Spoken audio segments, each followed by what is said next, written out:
Hello everyone. आज हम बात करेंगे इम्प्रॉपर इंटीग्रल के बारे में, इम्प्रॉपर इंटीग्रल्स की। इम्प्रॉपर इंटीग्रल क्या होते हैं? ठीक है, इनको समझने से पहले हमें पहले प्रॉपर इंटीग्रल एक बार देख लेते हैं। उसका बेसिक क्या है, प्रॉपर इंटीग्रल कौन से होते हैं।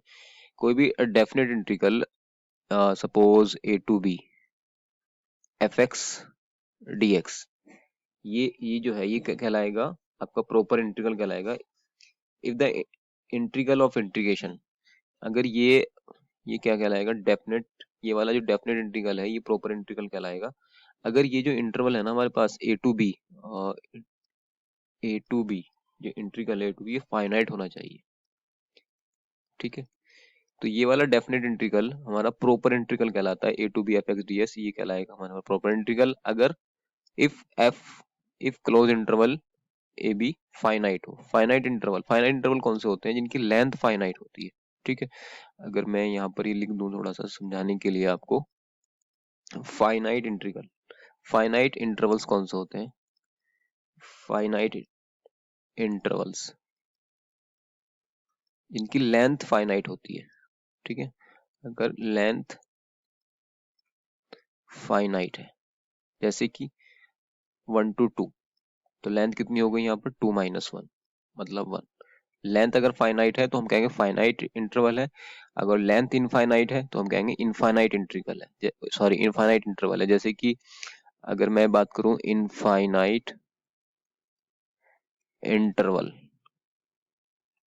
इनफाइनाइट इंटरवल के लिए एग्जांपल ले सकते हैं आप, suppose a to infinity, infinity to infinity, minus infinity to plus infinity, और किसी भी एक साइड पर अगर आप इन्फिनिटी ले लेंगे तो उसकी लेंथ जो आ जाएगी वो इनफाइनाइट आ जाएगी। लेंथ इनफाइनाइट, और जब लेंथ इनफाइनाइट आती है तो उसको इनफाइनाइट इंटरवल बोलते हैं। ठीक है, तो डेफिनेट इंटीग्रल होने के लिए जरूरी है कि जो इंटरवल है यहाँ पर ए टू बी ये फाइनाइट लेंथ का होना चाहिए। ठीक है, द इंटीग्रल एफ, और ये भी कह सकते हो आपकी ये बाउंडेड हो, एक ही बात है। ठीक है, integral integral of f bounded on close interval A b, that is the integrand of f is bounded on a b. मतलब जो अगर आप इसको, या तो ये फाइनाइट लेंथ हो, अगर ये इनफाइनाइट है तो मतलब एक कंडीशन तो ये हो सकती है कि ए टू बी ये फाइनाइट हो, ए टू बी फाइनाइट हो, या फिर ऐसा भी हो सकता है कि अगर ये इनफाइनाइट है इनमें से कोई सा एक, लेकिन जब हम इसको इंटीग्रेट कर रहे हैं तो वहां पे हमें एक फाइनाइट वैल्यू मिलनी चाहिए इसके इंटीग्रेशन होने के बाद। ठीक है, तो हम कहेंगे ये दोनों, इस कंडीशन में हम दोनों कंडीशन बोलेंगे कि ये कैसा है, हमारे पास प्रॉपर इंटीग्रल है। ठीक है, अब आते हैं हम अपने इम्प्रॉपर इंटीग्रल के ऊपर। इम्प्रॉपर इंटीग्रल क्या है भाई? जो प्रॉपर नहीं है, इम्प्रॉपर इंटीग्रल, ये दोनों कंडीशन उसमें नहीं आनी चाहिए।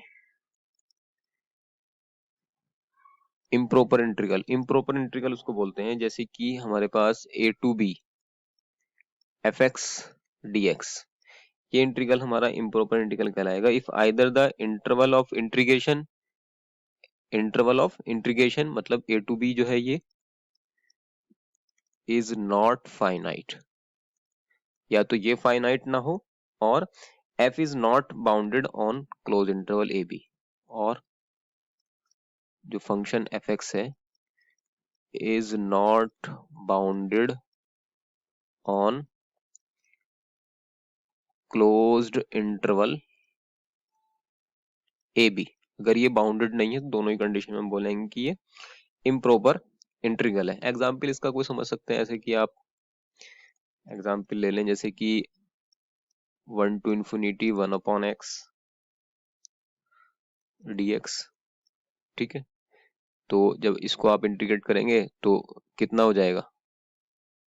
1/x का कितना होता है? log x, लिमिट 1 to ∞, क्या हो जाएगा? log ∞ minus log 1। log infinity की वैल्यू कितनी होती है? Infinity.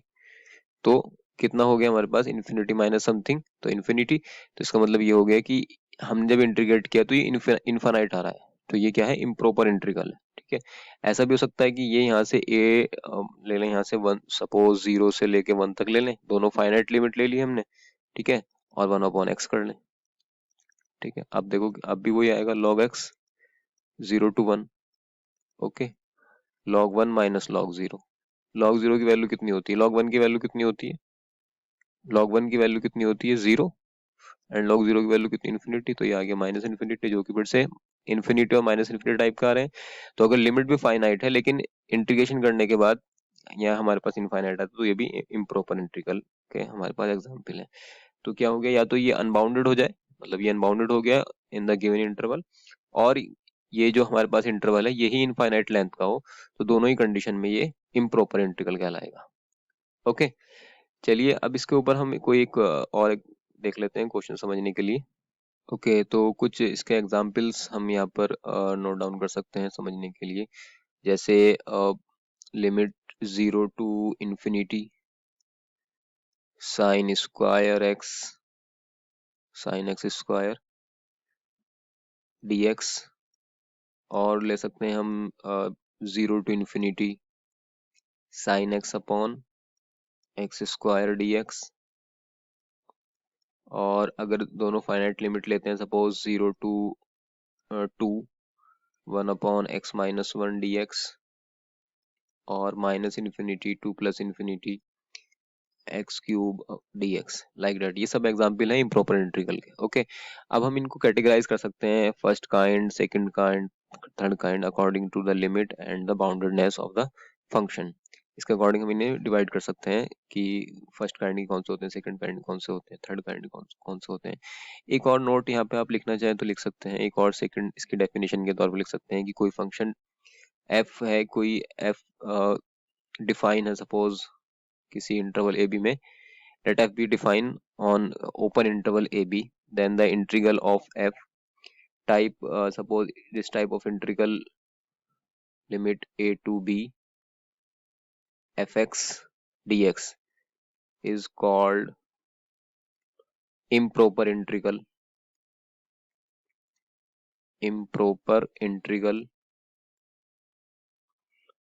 under the following conditions। suppose first condition is, मान लें कि either a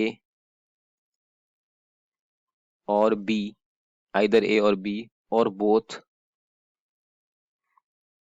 are plus infinity or minus infinity, and the second point which is noted that f has point of infinite discontinuity। अगर f के पास f has points of infinite discontinuity,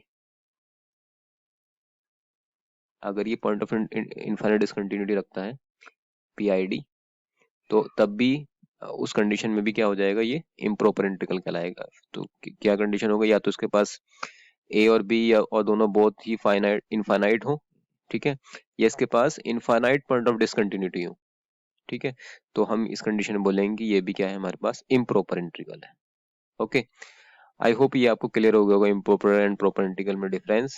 ठीक है, इस पे based जो क्वेश्चन CSIR में और IIT jam में आ चुके हैं वो हम नेक्स्ट वीडियो में सॉल्व करेंगे। Okay, thank you so much.